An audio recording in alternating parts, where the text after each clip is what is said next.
100 நாள் சேலஞ்சில் இன்றைக்கி 31வது நாள். இன்றைக்கி நம்ம ஜொமேட்டோ தான் பார்ட் டைமாக ஓட்ட வந்திருக்கோம். நேற்று தான் சொன்னோம் 30 நாள் முடிஞ்சுது. 30 நாளில் ஒரு ஏர்னிங் எவ்வளோ அப்படின்னு சொல்லியிருக்கோம். இந்த ஏர்னிங் பார்த்திங்கன்னா சில பேரோட மாத வருமானமாகவே இன்னமே இருக்குது அப்படின்னு தான் சொல்லணும்.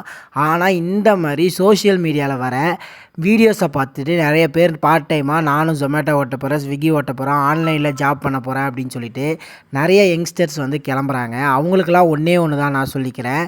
உங்களுக்கு என்ன விருப்பமோ, எதில் போக விருப்பமோ அந்த துறையை தேர்ந்தெடுத்து அதில் போங்க.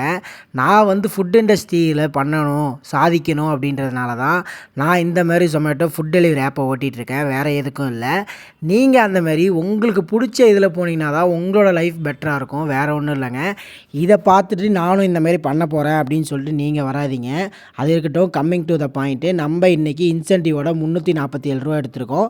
மொத்தமாக 8034 ரூபா சம்பாதிச்சிருக்கோங்க. அவ்வளோதான்.